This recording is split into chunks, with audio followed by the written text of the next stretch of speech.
storyteller of all time. What he did is that he began talking with people about things that they already knew. They were just normal people, average situations, and the places were familiar places to everyone he talked to. He talked to builders about foundations, a rock, and some sand. He talked to homemakers about bread. And he talked to farmers about soil and seeds. Now, the reason he started out with something that was so familiar to them is because he knew the end from the beginning. He didn't have to teach them anything new. They already knew what he was talking about from the beginning to the end of his story. But before he ended his stories, what he did is that he took from the spiritual realm and put it on top of the natural realm, and they got it. He was very simple. Just a couple of years ago, my cousin and I were sitting down and we were chatting, and you know, when you get together with cousins, the thought and the stories of years gone by always come up. This story my cousin told me about he and his mother, it took place over 70 years ago. One day his mother was in the kitchen and contemplating having some company come over later. So she was busy and she made her famous chocolate sauce. She finished it and put it on the table and covered it just lightly and told my cousin, "Now, don't you touch that. That's for our company." And then she left the room to do things that mothers usually do during the day. Well, it got a little bit hard for my cousin to just ignore the fact that that chocolate was sitting on the table. So he went over and snuck under that little bit of a cover and took some of the chocolate and put it in his mouth. It didn't all get in his mouth. Later on, his mother came into the room, and guess what she saw? She saw a little boy with chocolate on his face.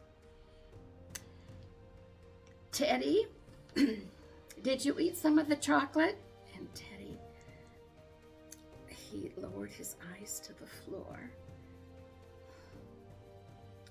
No, he hadn't tasted any of it. Now, my aunt was a very, very godly woman. Her foundation of child discipline included love, mercy, and grace. She took him by the hand and led him to another room that had a full-length mirror. And there stood Teddy in front of the mirror, covered with guilt all over his face.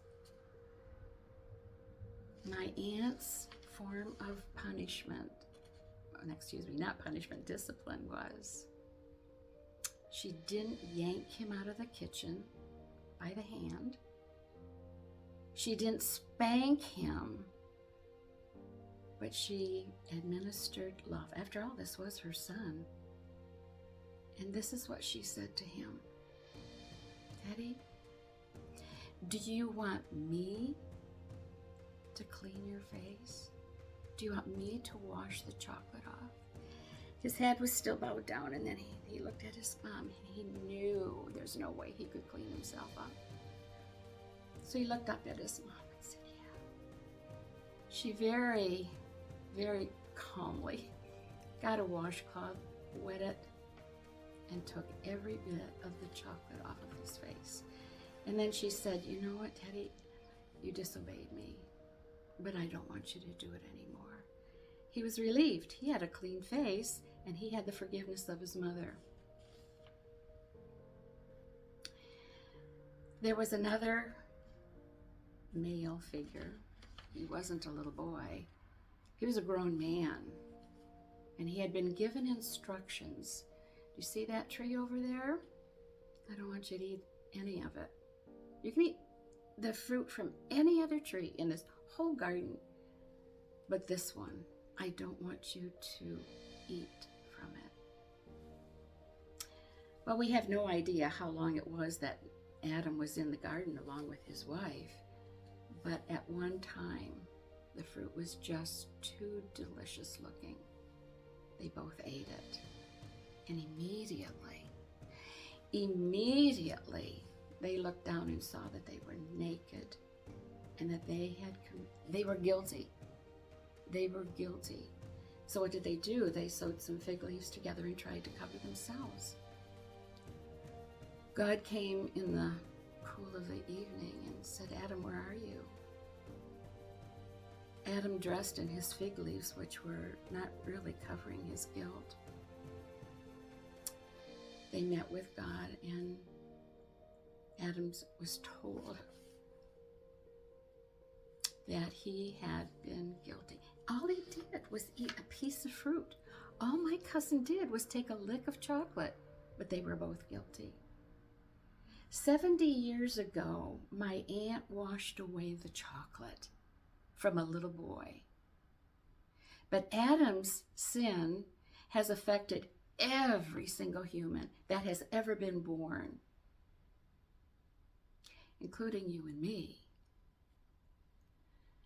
One day, Jesus came, and he was killed. He was crucified on a cross. And because of that, it wasn't a washcloth.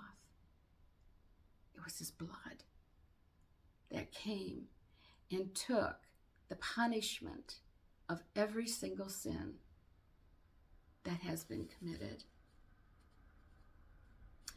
One day there was a washcloth administered to a little boy that submitted to his mom because he knew he couldn't clean himself. We take that physical story and we put it on the spiritual one and say, the only thing that is required is that we submit not to a washcloth, but to the blood of Jesus. It is his blood that not just washes our face, it washes all of us. The natural world is so simple. The spiritual one is so complex. It took God himself to take the complexity and just pour it on us with the blood of Jesus. Psalms 51:7 says, "Wash me, and I will be whiter than snow."